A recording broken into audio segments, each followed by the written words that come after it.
My daughter looked me in the eyes and told me I was too old to own anything. She said it like it was a fact, like she was reading a weather report, like I had already ceased to matter.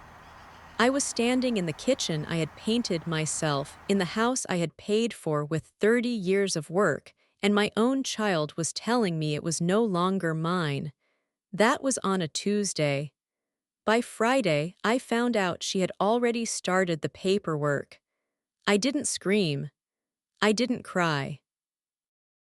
I sat down at the table, poured myself a cup of coffee, and I thought about every single thing I had ever done for that girl. And then I made a decision that would change both of our lives. She just didn't know it yet. Before this story goes any further, I need you to stop and ask yourself something. Not about Eliana, about you. If the person you sacrificed everything for, the one you stayed up with at night, the one you gave your last dollar to, the one you built your entire world around, if that person looked at you one day and decided you were done, that you were old news, that your name didn't need to be on your own home anymore, what would you do? Would you fight? Would you disappear quietly? Or would you wait, drop a comment and tell me? Because what Eliana chose to do next was none of those things. And I promise you, by the end of this, you will understand exactly why my name is Eliana. I am 63 years old, I have one daughter, her name is Petra. And for most of my adult life, Petra was the reason I did everything. She was the reason I worked double shifts at the hospital for 12 years. She was the reason I skipped vacations and wore the same coat for 6 winters in a row. She was the reason I did not remarry after her father left, even though there were chances. I wanted stability for her. I wanted one solid thing in her life that would never move. That solid thing was me, and the house, always the house. The house on Birchwood Lane was not fancy. It had 3 bedrooms, a narrow hallway, a backyard that flooded every spring, and a furnace that rattled like an old man clearing his throat. But I bought it when Petra was 4 years old, and I paid it off completely by the time she was 19. 15 years of payments. Not one missed. The deed had my name on it in clean black letters. Eliana, that house was mine. I had earned it the way you earn something when there is no shortcut, no help, and no safety net. One payment at a time.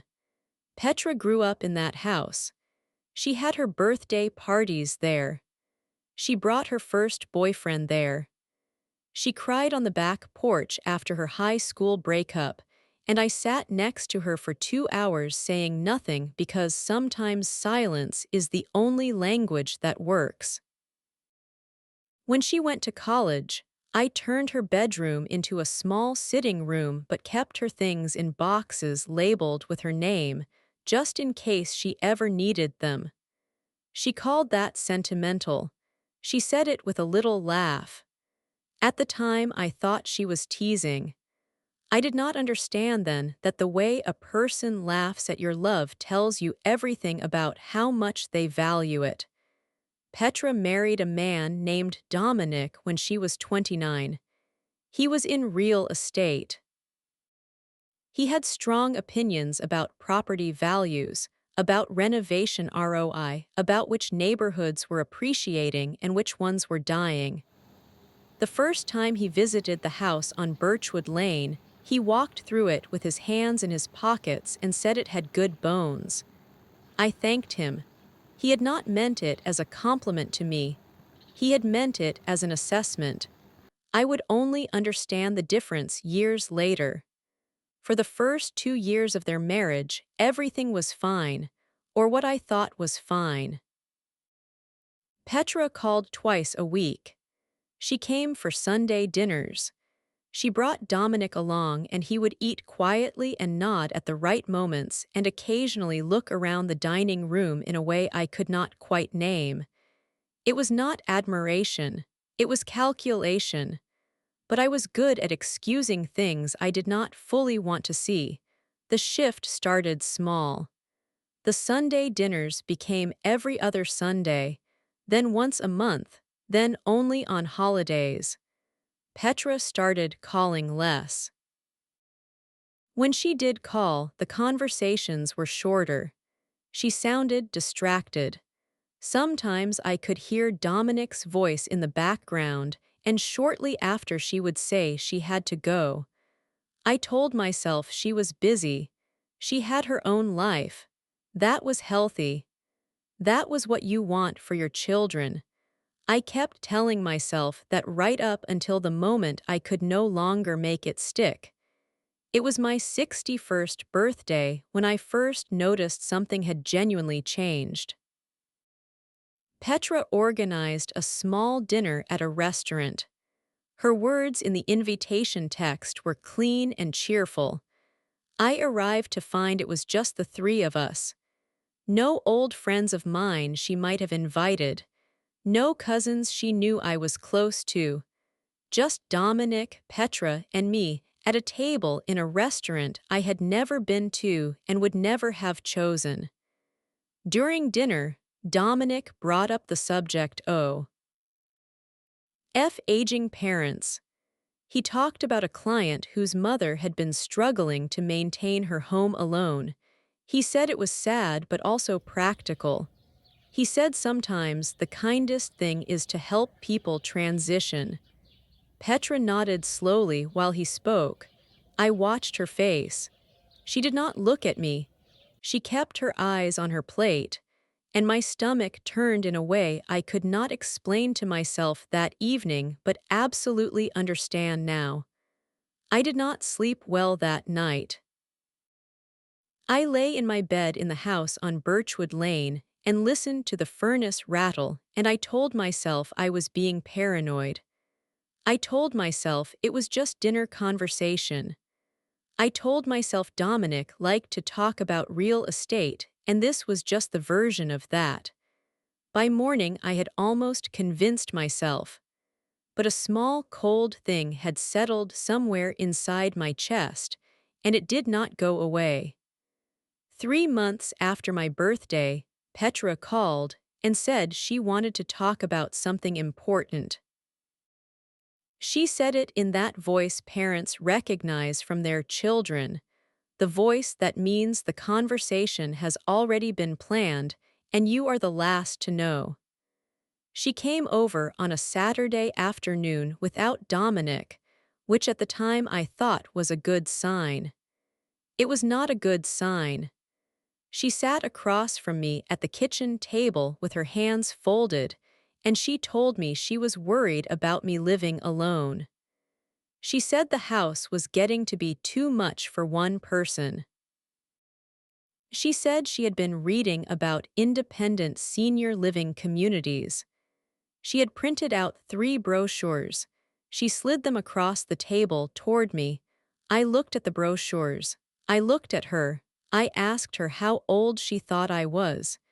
She said age was not the issue, it was about quality of life. I asked her whose quality of life she was referring to. She did not answer that. She said the house needed work. I said I was aware and I was saving to have it done. She said it might be smarter to put those savings toward something more suitable. I asked her what was more suitable than a home I owned outright. She looked uncomfortable. She said Dominic thought the neighborhood was declining. And there it was, not her words. His assessment. She had come into my kitchen with his opinion wearing her face. I told her I was not interested in senior living communities. I told her politely, but without any room for negotiation. She left that afternoon with the brochures still on my table. I put them directly in the recycling bin, but I kept thinking about the way she had said the neighborhood was declining. She had said it like it was the real reason. Like the other things, the concern, the quality of life, All of that had just been packaging. What was inside was something else, something I was not ready to name. The next 6 months were quiet in the way that a held breath is quiet. Petra still called, but differently now. She asked questions she had never asked before. How was my health? Had I seen a doctor lately? Was I keeping up with the bills? Was the furnace still giving me trouble? I answered each one honestly because I had no reason not to. I did not yet understand that I was being interviewed, that the information I gave freely was being filed somewhere for later use. It was my neighbor Rosario who first put the real word to what was happening. Rosario had lived next door for 14 years. She was sharp, funny, and she had seen things in this neighborhood that most people had missed. One afternoon in early winter, she came over for coffee, and I told her about Petra's visit and the brochures. Rosario listened without interrupting, which was unusual for her. When I finished, she was quiet for a moment, and then she said, "Eliana, has Petra ever asked to be added to the title of your house?" I said no. Rosario said, "Give it time." I asked her why. She said, "Because what you are describing sounds like groundwork." I asked her what kind of groundwork. She looked at me steadily and said, "The kind that comes before a push." I did not want to believe Rosario. I went home and sat with her words and pushed them away. Petra was my daughter. She had her faults, but she was not calculating. She was not cruel. I told myself Rosario was projecting. I told myself that not every concerned child has an agenda. But I also, quietly, without telling anyone, went to my filing cabinet and pulled out every paper that had to do with the house. The deed, the paid-off mortgage documents, the property tax receipts, my will, which I had written 12 years earlier and had not updated. I read them all carefully, and then I put them back and thought about whether there was anything I needed to change. There was. I had not thought about it before because I had not wanted to think about it. But my will, the one I wrote when Petra was still in her 20s and everything between us was easy, left the house to her. Straightforwardly. No conditions. No trust. Just a line that said, in the event of my death, this property passes to my daughter Petra. At the time I had T10 that line with nothing but love. Now I read it with a different feeling. Not fear exactly, something more like wariness. I decided to call my lawyer. My lawyer was a woman named Celia who I had known since the early days of buying the house. She was careful and direct, and she did not dress things up in language designed to make you feel better. I made an appointment and told her I wanted to look at my estate documents and possibly make some changes. She said she would pull my file. I did not tell her everything yet. I was not sure how to say I am afraid my daughter is planning something without sounding like a woman losing her grip on reality. That was the other thing I was afraid of. Not just what Petra might be planning, but how it would sound if I said it out loud. The appointment with Celia was 2 weeks away. In those 2 weeks, something happened that made every quiet fear I had been carrying suddenly become very loud. I got a phone call from a man named Gerald. He introduced himself as an estate transition specialist. He said he was calling on behalf of a family member who had asked him to reach out. I asked which family member. He said he was not at liberty to say at this time, but that he would love to set up a meeting to discuss some options. I said options for what? He said options for transitioning the property at Birchwood Lane in a way that would be best for everyone involved. I asked him to repeat the address he had just said. He repeated it. My address, my house. Someone had given this man my address and told him to call me. I thanked him for the call and hung up and stood in my kitchen for a very long time before I moved. I did not call Petra that day. I wanted to, but I stopped myself. Something in me knew that if I called her immediately, she would have an explanation ready. She was good at explanations.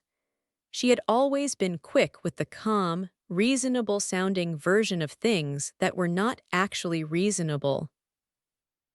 So instead of calling, I wrote down everything: the date and time of the call, the name Gerald, the phrase estate transitions specialist, the fact that he had my address. I wrote it all down in a small notebook I bought at the drugstore and kept in my coat pocket. I had no plan yet, but I was starting to understand that I needed one. The appointment with Celia changed things significantly. I told her everything: the birthday dinner, the brochures, the questions Petra had been asking about my health. The phone call from Gerald. Celia listened and wrote notes, and when I finished, she looked at me and said, "Eliana, do you have a power of attorney document in place?" I said no. She said, "And you have not added anyone to the deed?" I said, "Absolutely not." She said, "Good." She then explained to me in plain language that what I was describing was a pattern she had seen before. Not always with bad intent, she said carefully. Sometimes adult children genuinely believe they are helping. But the structure of what I was describing, the concern about capacity, the push toward senior living, the contact from a transition specialist before I had agreed to anything, this had the shape of a plan in motion. I asked Celia what I should do. She said several things.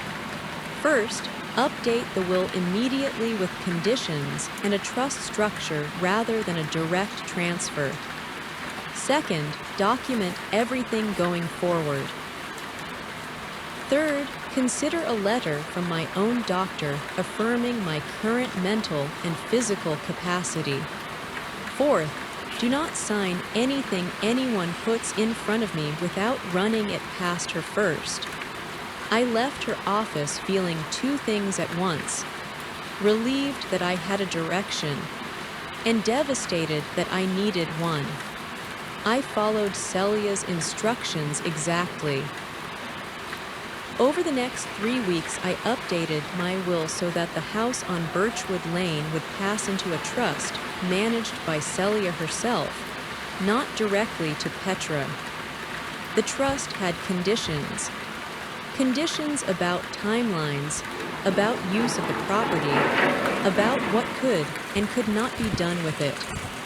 It also had a clause that said, if there was any legal action taken to contest my mental competency without medical evidence, the house would pass instead to a housing charity I had always admired.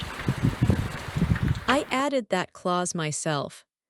I felt something tight inside me when I signed it, not anger, not triumph, just a very old kind of certainty. The kind you feel when you finally stop waiting for someone else to protect you and do it yourself. I also got a letter from my doctor. He was a man I had seen for 9 years and he knew me well. He wrote a clear, clinical statement that I was in excellent cognitive health, that I was independent, functional, and showed no signs of diminished capacity. I put that letter in a sealed envelope and gave a copy to Celia and kept one in my own safe. Then I waited. I did not reach out to Petra. I did not mention Gerald or the phone call or any of it.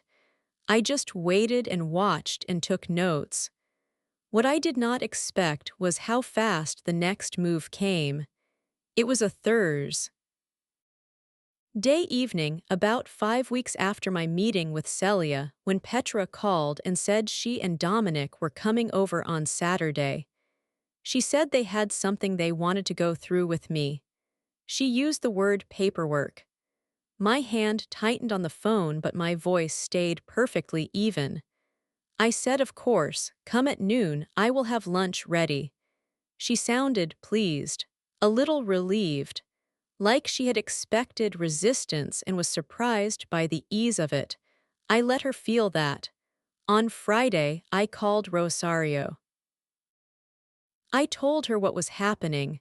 I asked if she would come over on Saturday and be present. She asked in what capacity. I said just as my neighbor and friend. I said I wanted a witness. She said she would be there at 11:30. I also called Celia and told her the meeting was happening. She said to keep my phone on during the meeting, to record the conversation if my state allowed it, and to call her immediately after. I said I would. Then I went to bed and slept better than I had in months. Saturday arrived clear and cold. Rosario came at 11:30 as promised and sat in the sitting room with a cup of tea like she belonged there, which she did. Petra and Dominic arrived at noon. Petra looked bright and prepared. Dominic carried a leather folder. They sat down across from me at the kitchen table, the same table where Petra had put the brochures 8 months earlier, and Dominic opened the folder. What was inside was a document, a power of attorney form. It had my name printed at the top, my address. It transferred decision-making authority over financial matters and property to Petra. Dominic explained it in smooth, rehearsed language. He said it was just a precaution. He said it was about protection. He said all of their friends' parents had one. He said it meant nothing unless I ever became unable to make decisions myself, which he was sure would never happen, but that it was just smart planning. He was very calm, very professional. Very much a man who had made this pitch before. I looked at Petra while he spoke. She was watching me with an expression I recognized from her childhood. It was the expression she wore when she wanted something and was hoping I would agree before I thought about it too carefully. I had always found that expression a little heartbreaking when she was 8. At 34, sitting across from me with a lawyer-drafted document in a leather folder, it made me feel something very different. I let Dominic finish his explanation. Then I said, I would like to read this carefully before I make any decision. He said, of course, take all the time I needed. He seemed comfortable with that because he assumed I had no context for what I was reading.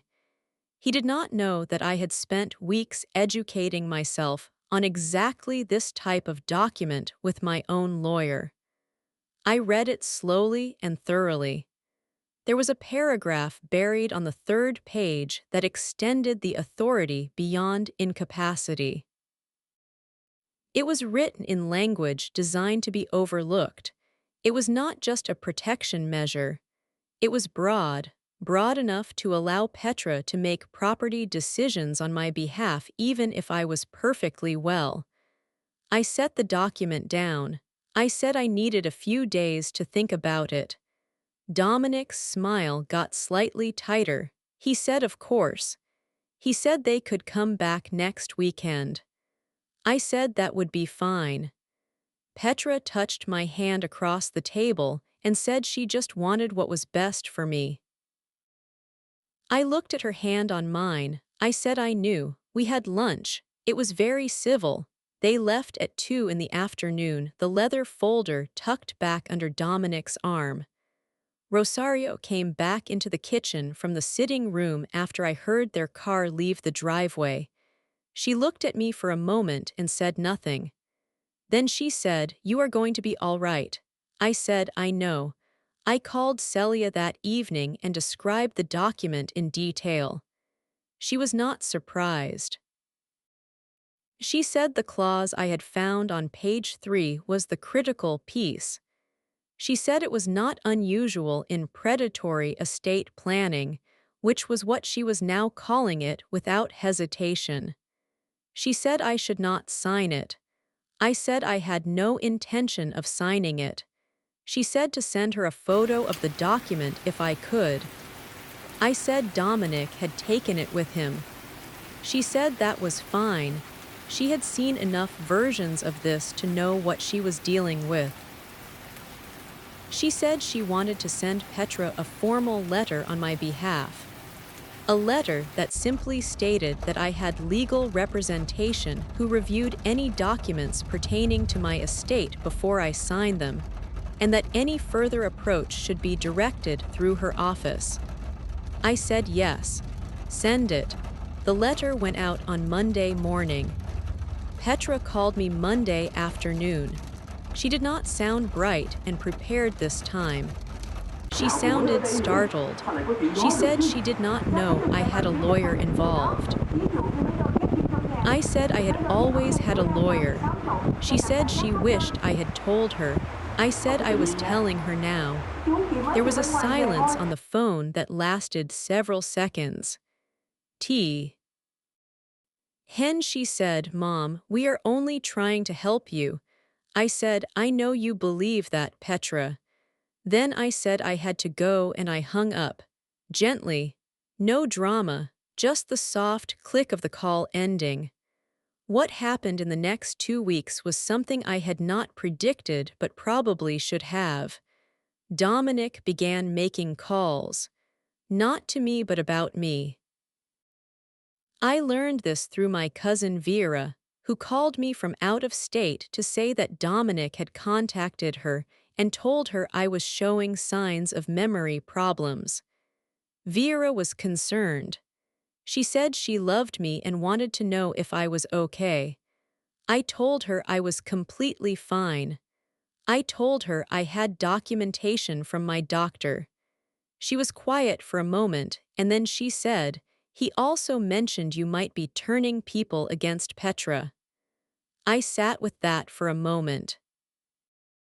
Then I said, Vera, the next time he contacts you, please write down exactly what he says and send it to me. She said she would. She sounded shaken, but she followed through. Within the week, I had a written account from Vera of Dominic's conversation with her.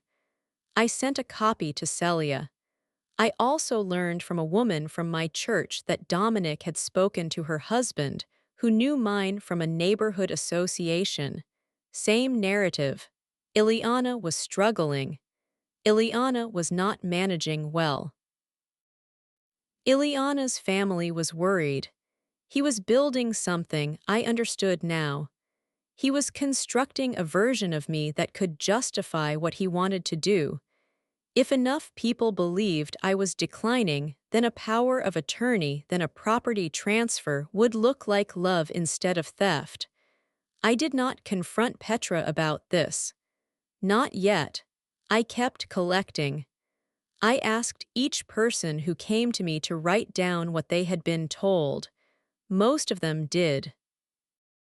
By the end of 3 weeks, I had 7 written accounts from 7 different people, each describing Dominic, telling them I was mentally declining. 7 people he had contacted. 7 conversations designed to isolate me and rewrite my story. I put all of it in a folder and brought it to Celia. She read through every page without saying anything. Then she looked up and said, Eliana, this is a harassment and defamation pattern. I want to bring in a colleague who handles elder law specifically. The elder law attorney's name was Marcus. He was younger than I expected and very precise. He reviewed everything Celia had given him and the accounts I had collected, and he said several things that I want to be honest about because they are not easy to hear even when you already suspect them. He said that what Dominic was building was a contested competency case that had not yet been filed. He said the calls to family and community members were designed to create a record of concern that could be used as evidence if they ever tried to have me declared legally incompetent. He said that without my cooperation in signing the power of attorney, the next step in this kind of scheme is often a guardianship petition. He said the goal was the property, always the property. And he said, "Your daughter either knows exactly what her husband is doing, or she has convinced herself it is kindness. Either way, you are the target." I drove home from that meeting and sat in my car in the driveway of the house on Birchwood Lane for a long time. I looked at the front of the house. The porch I had repainted 2 summers ago in a soft gray. The window boxes I planted every May. The front door that had been opened and closed by my hand every day for nearly 30 years. I had filled this house with my whole life. I had built something real inside it. And now I was sitting in my car, understanding that my own child and her husband had made a plan to take it from me while I was still alive to watch it happen. That was the night I stopped being sad and started being strategic. I went inside, made tea, opened my notebook, and wrote down everything I needed to do. I was not angry in the way that makes you reckless. I was angry in the way that makes you very, very precise. Marcus and Celia worked together over the following weeks to build what Marcus called a protective legal perimeter. The will was already updated. The trust was in place. The doctor's letter was on file. Now we added more layers. I gave Celia a formal letter of representation that meant she was my legal contact for all matters related to the estate. Marcus filed a preemptive documentation package with the county that established my legal competency formally and on record. This was not something most people knew was possible, that you could proactively file legal evidence of your own mental soundness before anyone tried to challenge it. Marcus said it was unusual but smart. He said it would make any future guardianship petition significantly harder to file and nearly impossible to win. There was one more thing I did. I called my bank and added security flags to my accounts. This required me to speak to the branch manager in person and provide documentation. I told them what was happening. The branch manager, a quiet man named Leonard, listened carefully and then said he was glad I had come in. He put notes on my accounts that required in-person identity verification and a waiting period for any large transactions or account changes. He also flagged any attempts to add signatories. Then he said something I have thought about many times since. He said, "You are not the first person to come in with this situation." I said, "I know." That was the saddest part of all of it. April arrived, and with it something I had not anticipated. Petra came to see me alone, no Dominic. A Sunday afternoon unannounced. I opened the door and she was standing on the porch with her hands in her jacket pockets, looking younger than she had in years. She asked if she could come in. I said yes. We sat in the living room and she was quiet for a while, which was unlike her. Then she said she had been thinking a lot. I waited. She said she was sorry for the way things had been feeling. I said thank. She said she just wanted things to be good between us. I said I did too. She said she hoped we could get past all of it. And I understood then that she had come to reset. Not to explain. Not to apologize for specifics. not to address Gerald, the transition specialist, or the 7 family and community members her husband had called. She had come to wave a general sorry over the whole thing and start fresh with the original plan still quietly intact. I was kind to her that afternoon. I made tea, I asked about her life, I laughed at the right moments. I did not bring up the leather folder or the document with the clause on page 3. I did not bring up Marcus or the county filing or Leonard at the bank. I let her have the visit she had come for. When she left, she hugged me on the porch and said she loved me and that she was relieved we had talked. I said I loved her too. That was not a performance. I did love her. I have always loved her. But love does not mean handing someone the tools to dismantle your life. May was quiet. Then June arrived, and with it, the thing that broke everything open. I received a letter in the mail from a title company. It was addressed to me, but the content inside was not something I had initiated. It was a disclosure letter related to a preliminary title search on the property at Birchwood Lane. The kind of letter that gets generated when someone is beginning the process of assessing a property for transfer or sale. I had not contacted any title company. I had not listed my house. I had not asked anyone to assess anything. I called the title company and asked them who had initiated the inquiry. After some back and forth, the representative told me the inquiry had been submitted by a realty firm. She gave me the firm's name. I wrote it down. Then I called Celia. Celia was quiet when I told her. Then she said, "I want you to hold on to that letter." She said, "This is the document we have been waiting for." Because this letter proved something that all the accounts and all the patterns had only suggested. It proved that Dominic had moved to an action step. He had contacted a title company about my property without my knowledge or consent. He had begun the external paperwork for a transaction involving my home. A home that was in my name, protected by my updated trust, backed by my legal